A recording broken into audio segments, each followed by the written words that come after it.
വിനോദ് തന്നെ തയ്യാറാക്കിയ റിപ്പോർട്ടിലേക്കാണ് പോകുന്നത്. തിരുവനന്തപുരത്ത് വെള്ളക്കെട്ട് വളരെ വലിയ പ്രതിസന്ധിയാണ് ഇത്തവണ ഉണ്ടാക്കിയത്. തലസ്ഥാന നഗരിയിൽ മഴ തുടരുകയാണ്. ജനജീവിതം ദുസ്സഹമായി നിലനിൽക്കുകയാണ്. അട്ടക്കുളങ്ങരയിലെ വെള്ളക്കെട്ടിന് ഇതുവരെയും ശാശ്വത പരിഹാരമായിട്ടില്ല.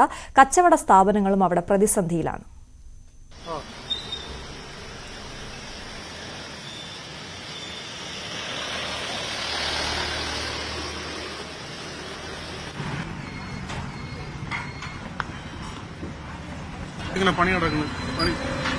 എത്ര ദിവസം 2-3 മാസം കൂടി നടക്കാനുണ്ട്. മഴ വന്നപ്പോ ബുദ്ധിമുട്ടായോ? പിന്നെ എന്ത് ചെയ്യാ, ബുദ്ധിമുട്ടെന്ന് പറഞ്ഞാൽ മഴയത് ബുദ്ധിമുട്ടില്ല. ഒരുപാട് ദിവസമായിട്ടോ ഒരുപാട് ദിവസമായി. ഒരു മാസം കൊണ്ട് ഇങ്ങനെ കിടക്കാൻ കടകളിലൊക്കെ കയറാൻ പാടാണ്.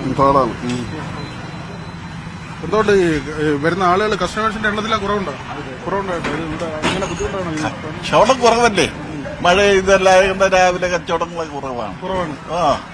പിന്നെ അത് എങ്ങനെയായാലും വരില്ലേ. ഇപ്പൊ മഴ ഇത്ര നേരം ഉണ്ടായിരുന്നല്ലോ, മഴ ഉണ്ടായിട്ടുള്ള കാര്യമാണ്.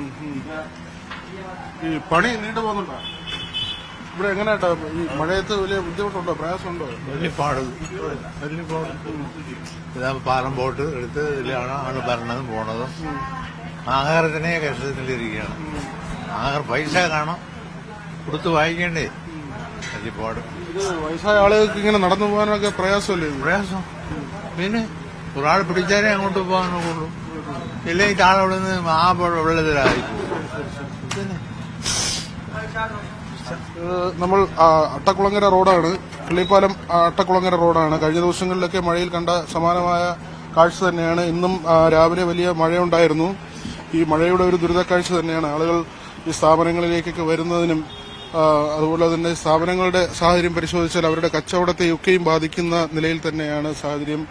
ഈ നിർമ്മാണ പ്രവർത്തനങ്ങൾ വലിയ തോതിൽ നീണ്ടുപോകുന്നു, അത് സമയബന്ധിതമായി പൂർത്തിയാകുന്നില്ല എന്നൊരു പരാതി തന്നെയാണ് കഴിഞ്ഞ ദിവസങ്ങളിൽ ഉണ്ടായത്. ഈ വകുപ്പുകളുടെ ഏകോപനം അത് സംബന്ധിച്ചൊക്കെ വലിയ വിമർശനമുണ്ട്. ഏതായിരുന്നാലും മഴക്കാലം വീണ്ടും കാലവർഷത്തിലേക്ക് കാര്യങ്ങൾ പോകുമ്പോൾ ഒരു ഇടവേള പോലുമില്ലാതെ ഒരുപക്ഷെ വേനൽ മഴയിൽ നിന്ന് കാലവർഷം എന്ന നിലയിലേക്ക് കാര്യങ്ങൾ പോയാൽ ജനങ്ങളെ സംബന്ധിച്ച് അത് വലിയ ബുദ്ധിമുട്ട് തന്നെയാകും. തിരുവനന്തപുരം നഗരത്തിലെ പലയിടങ്ങളിലും ഇതാണ് കാഴ്ച. ജനറൽ ആശുപത്രിയിൽ നിന്ന് വഞ്ചൂർ ഭാഗത്തേക്ക് പോകുന്ന റോഡൊക്കെയും അവിടെ സ്കൂളുകളും കോടതിയും ഒക്കെയും ഉള്ളതാണ്. വലിയ തിരക്കുള്ള പ്രദേശമാണ്. ആ നിലയ്ക്ക് പല സ്ഥലങ്ങൾ, തൈക്കാട് ആശുപത്രിയുടെ മുന്നിലെ റോഡ്, അവിടെയും ഇപ്പോഴും നിർമ്മാണ പ്രവർത്തനങ്ങൾ നടക്കുകയാണ്. വലിയ വെള്ളക്കെട്ടാണ് നമ്മൾ ഈ കാണുന്നത്. പല കടകളും അടച്ചു പോകുന്ന സാഹചര്യമുണ്ട്. ഈ പ്രവൃത്തികൾ അനന്തമായി നീളുന്നതുകൊണ്ട് തന്നെ ആളുകൾക്ക് കടകളിലേക്ക് കയറാൻ പറ്റാത്ത സാഹചര്യം. മഴ കൂടി ആയതോടുകൂടി വലിയ പ്രതിസന്ധിയായിരിക്കുന്നു.